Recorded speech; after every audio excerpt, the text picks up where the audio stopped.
Hey guys, welcome to After the Noise, and today we are going to talk about something most of us are struggling with silently but rarely talk about honestly.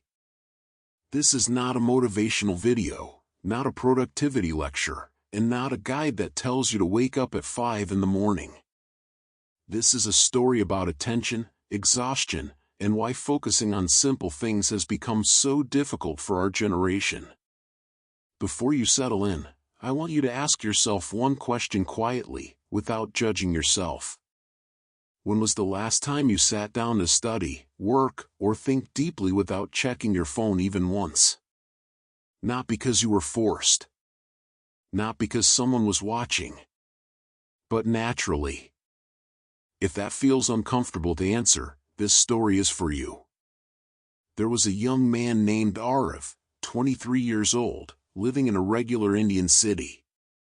His life looked normal from the outside. He had a degree.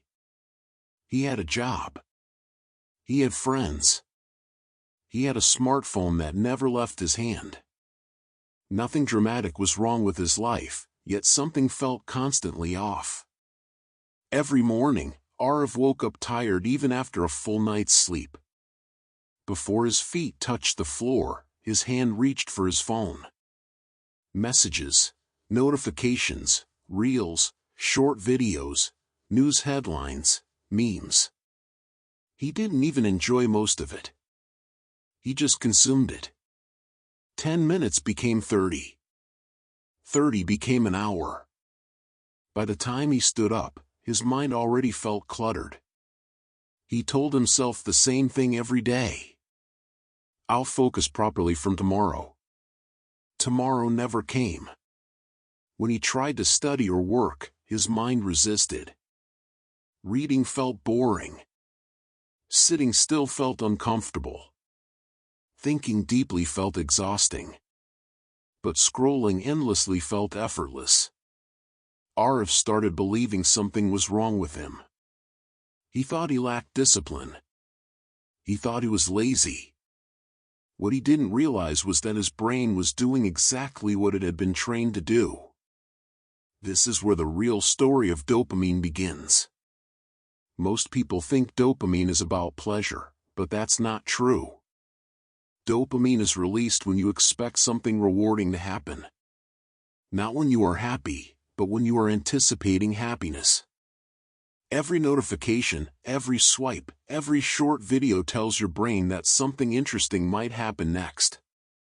Arif didn't feel satisfied after scrolling. He felt emptier. But his brain kept saying, just one more. Maybe the next one will be better. This is dopamine's trap. The more you consume, the less fulfilled you feel. And the less fulfilled you feel, the more you consume. Arif experienced this cycle daily. The more content he consumed, the harder real life felt. Studying felt slow. Conversations felt dull. Silence felt uncomfortable. His brain had been trained for speed, novelty, and constant stimulation. Not because he chose it. Because the modern world is designed this way. One evening, after another unproductive day, Arif visited his uncle, who ran a small electrical repair shop. No social media presence. No. Constant phone checking. No rush. Yet somehow, he seemed calm and focused. Arif asked him casually, "Don't you get bored doing the same thing every day?" His uncle smiled and replied, "When I work, my mind stays in one place." That sentence stayed with Arif longer than any motivational quote ever had. The book explains dopamine as the molecule of more. More content. More entertainment. More stimulation. But here is the problem. The more stimulation you consume, the less motivated you feel to do difficult but meaningful things. Arif noticed this clearly. On days he scrolled more, he studied less. On days he binged content, he avoided work. His brain had learned that effort was optional and reward was instant. This was not laziness. This was conditioning. Your brain always chooses the easiest available source of dopamine. One weekend, exhausted and frustrated, Arif decided to try something he had read about, a dopamine detox. Not because he fully believed it, but because he had nothing to lose. He didn't go off the grid. He didn't delete everything forever.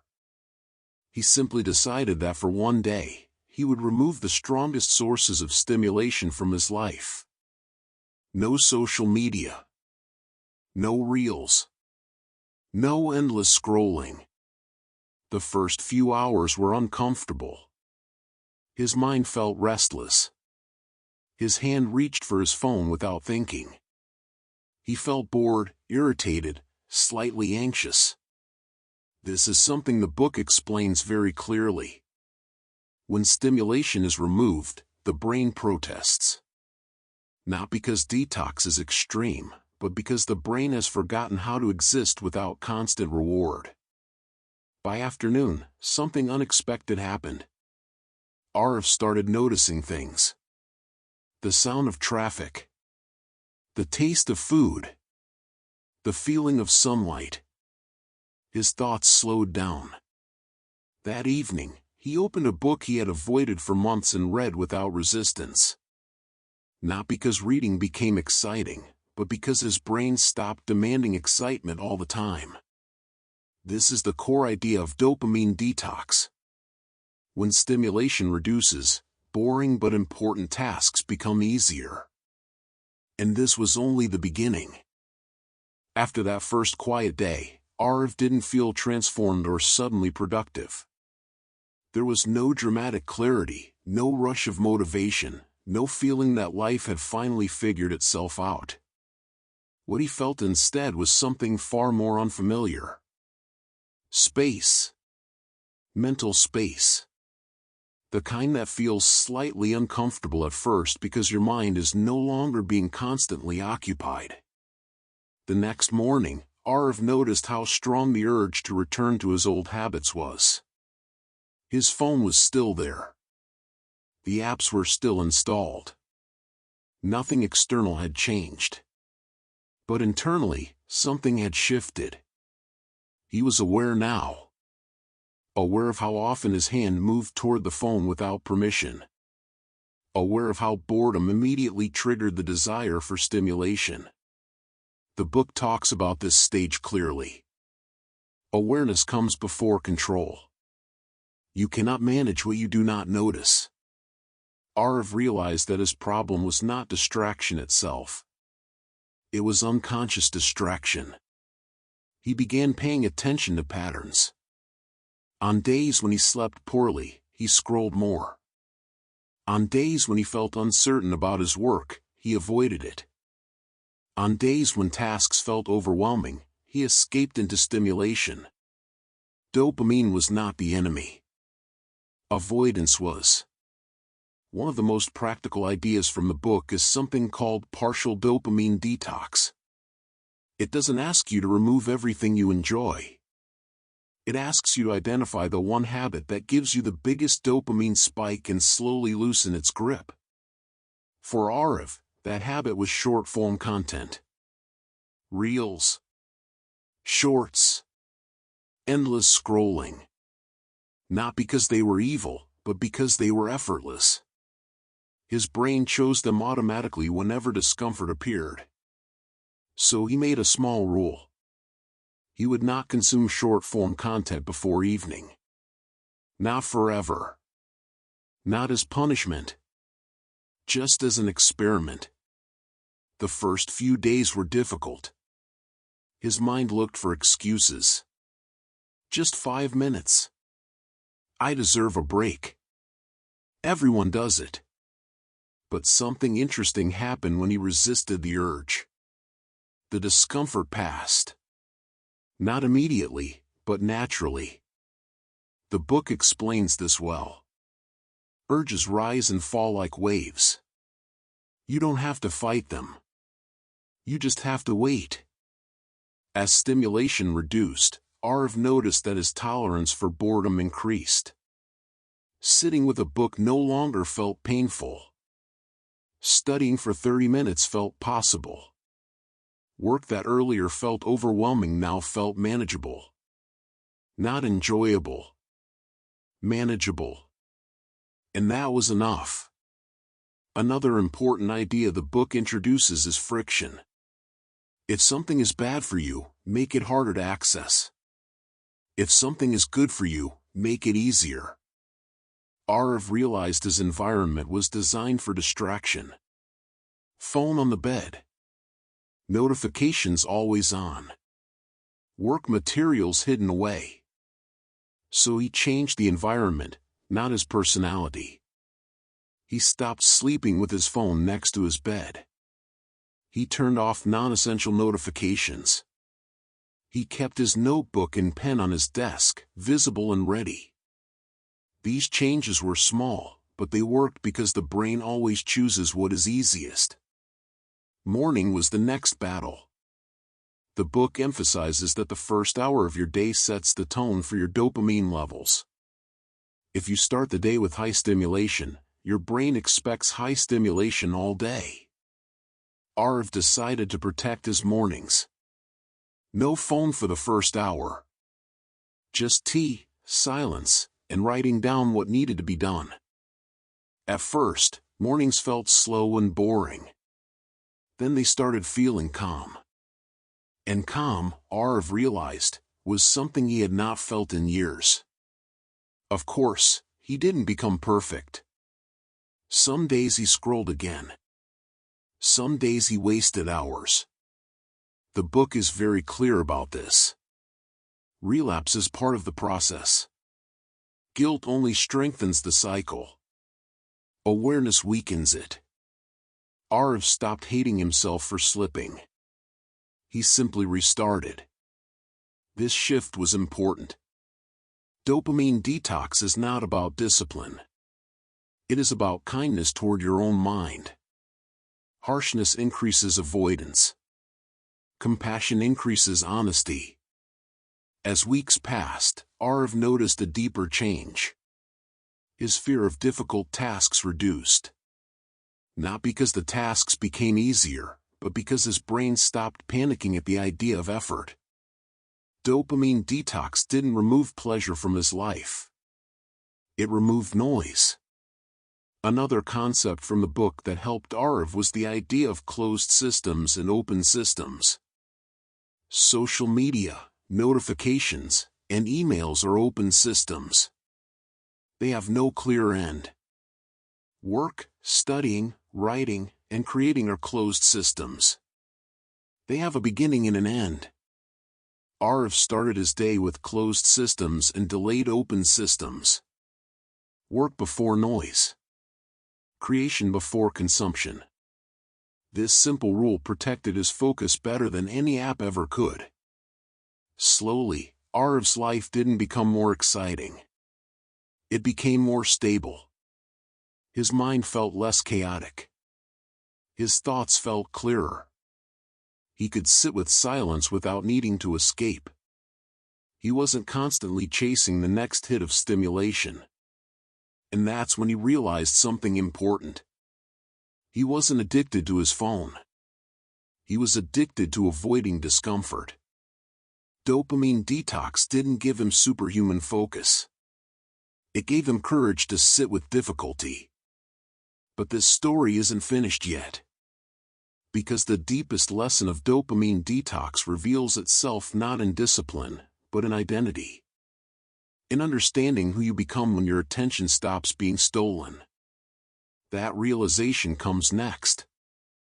As Arif continued living with less noise, he began to notice something subtle but important. His life did not suddenly become exciting, successful, or extraordinary. But it became quieter inside his head. And that quietness slowly changed how he saw himself. Earlier, Arif believed that focus was something some people naturally had and others didn't. He believed discipline was about forcing yourself to do things you hated. He believed productivity was about pushing harder. Dopamine Detox gently dismantled all of these ideas without arguing against them. What Arif discovered was this: when your brain is constantly overstimulated, your true personality never gets a chance to show up. You are always reacting, never choosing. As stimulation reduced, Arif began to hear his own thoughts again. Not dramatic thoughts. Simple ones. Thoughts like, this work actually matters. I can finish this. I don't need to escape right now. These thoughts had always been there. They were just buried under noise. The book explains that attention is not just a tool. It is identity. What you give your attention to repeatedly becomes your life experience. Arif realized that for years, he had been donating his attention to things that gave nothing back. He began choosing his inputs carefully. Not perfectly, but consciously. Less content. Fewer opinions. More depth. More patience. This didn't make him boring. It made him present. One evening, while sitting alone without his phone, Arif noticed how uncomfortable silence used to feel and how natural it felt now. Earlier, silence felt like emptiness. Now, it felt like space. Space to think. Space to breathe. Space to decide. This is where Dopamine Detox reveals its deepest lesson. The goal is not to remove pleasure from life. The goal is to restore your ability to enjoy simple things. When dopamine spikes reduce, baseline satisfaction increases. Food tastes better. Conversations feel richer. Work feels lighter. Arif also noticed that his confidence had changed. Earlier, confidence came from external validation. Likes. Replies. Approval. Now, confidence came from self-trust. From knowing he could sit with difficulty and not run away. This is especially important for people between 16 and 30. This is the age where identity forms. If your attention is always fragmented, your identity becomes fragmented too. You become whoever the algorithm needs you to be. Dopamine Detox didn't give Arif a new personality. It gave him his original one back.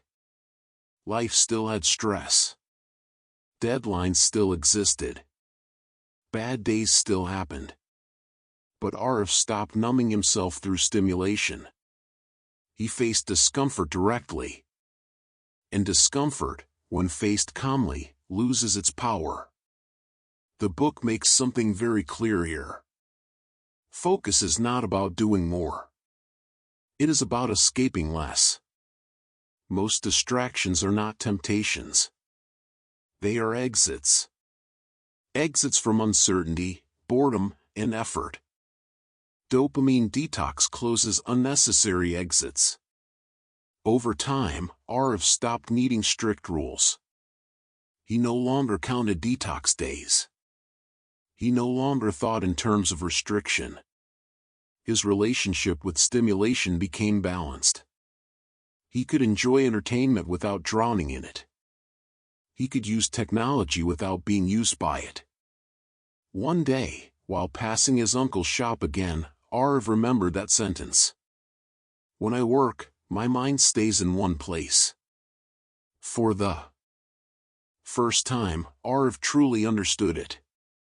Focus was not about intensity. It was about presence. This story doesn't end with Arif becoming perfect or enlightened. It ends with something more realistic. Arif became aware. And awareness changed everything. And now, this story quietly turns toward you. If you feel tired all the time, it may not be because you are doing too much. It may be because your mind is never resting. If you feel unmotivated, it may not be laziness. It may be overstimulation. If focusing feels hard, it may not be a personal failure. It may be environmental conditioning. Dopamine detox is not a punishment. It is a reset. Not forever. Just enough to remember who you were without constant noise. So here is the question I want you to answer honestly, in the comments or just to yourself. What is the one habit in your life that gives you the biggest dopamine spike but the least long-term satisfaction? You don't need to delete it today. You don't need to hate yourself for it. You only need to notice it. Because awareness is where freedom begins. Thank you for listening till the end. Thank you for choosing depth over distraction. If this audiobook helped you understand yourself a little better, like the video, share it with someone who feels constantly overwhelmed, and subscribe to After the Noise for more calm, story-driven explorations of the modern mind. Remember, your attention is not a small thing. It is your life. Until next time.